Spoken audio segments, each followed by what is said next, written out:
Daisy, हमारी flight अभी दिल्ली पहुंचने ही वाली है। वहां से हम अपने नए फ्लैट पर जाएंगे।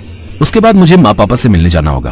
पर क्या तुम मुझे अपने मॉम डैड से नहीं मिलवाओगे? हमारी नई नई शादी हुई है, मैं भी उनसे मिलना चाहती हूँ। अभी नहीं डार्लिंग, अभी सही समय नहीं आया है।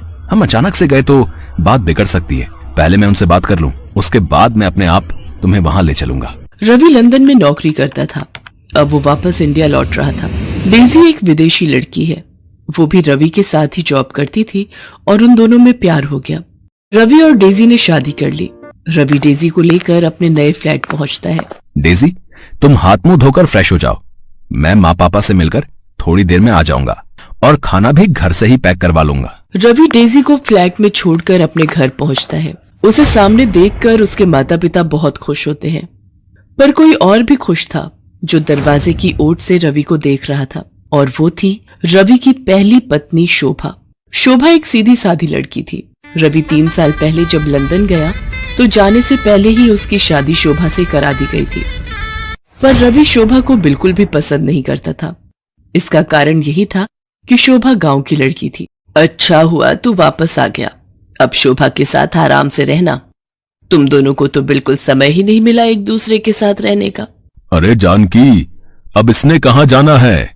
अब तो इसने अपनी पत्नी और होने वाले बाल बच्चों की जिम्मेदारी ही संभालनी है।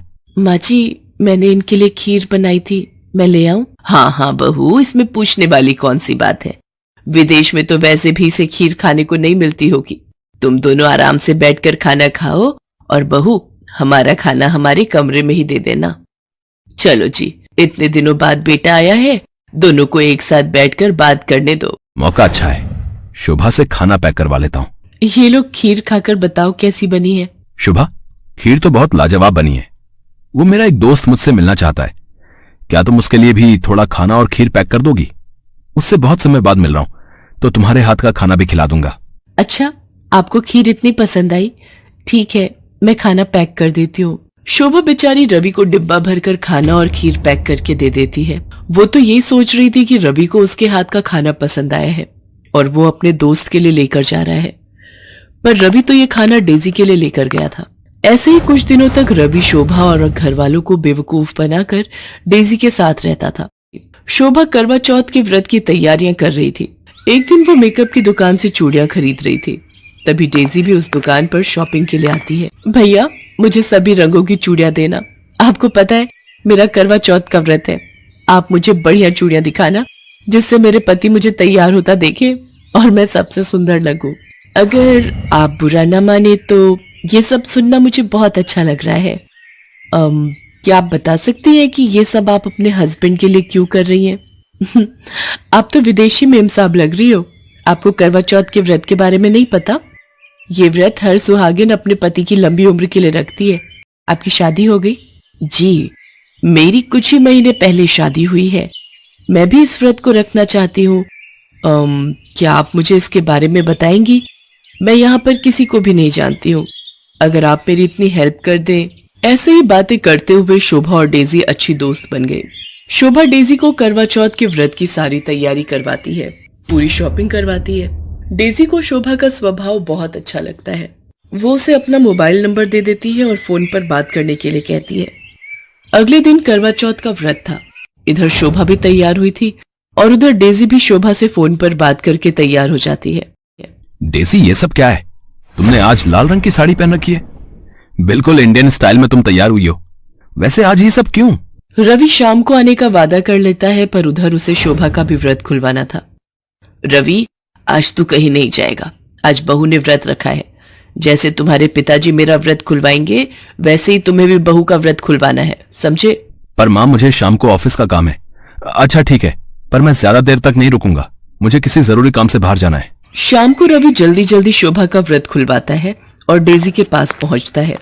डेजी उसका इंतजार कर रही थी। शोभा को वीडियो कॉलिंग कर लेती हूँ, इनकी पूजा करनी है। ठीक है, मैं वीडियो पर आती हूँ।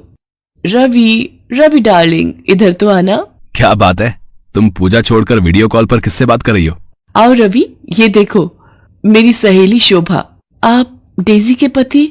और फिर न चाहते हुए भी सारी सच्चाई सबके सामने आ जाती है। तुझे शर्म नहीं आई? एक पत्नी के होते हुए तूने इस विदेशी लड़की से ब्याह कर लिया। अरे शोभा, में क्या कमी थी जो तू इस विदेशी से शादी करके इसे साथ ले आया? मैं क्या करता? आप लोगों ने जबरदस्ती मेरी शादी एक ऐसी लड़की से करवा दी जो पढ़ी लिखी भी नहीं थी और जिसे शहर के कोई तौर तरीके नहीं आते थे। मां, पिताजी, मैं डेजी से प्यार करता हूं, वो मेरी पत्नी है। मैं ये घर हमेशा के लिए छोड़कर जा रहा हूं। आप रखो अपनी बहू को अपने पास। क्या हुआ डेजी, चलो, तुम रुक क्यों गई? नहीं रवि, तुम शोभा को इतनी बड़ी सजा नहीं दोगे। ये तुमसे सच्चा प्यार करती है जैसे मैं तुमसे करती हूँ। शोभा की कोई गलती नहीं है, वो तुम्हारी पहली पत्नी है और मैं शोभा को छोड़कर कहीं नहीं जाऊंगी। डेजी का ऐसा व्यवहार देखकर शोभा और उसके सास ससुर हैरान रह जाते हैं। शोभा डेजी को गले लगा लेती है और उस दिन के बाद से देसी और विदेशी दोनों सौतन बहू बहनों की तरह रहने लगती हैं।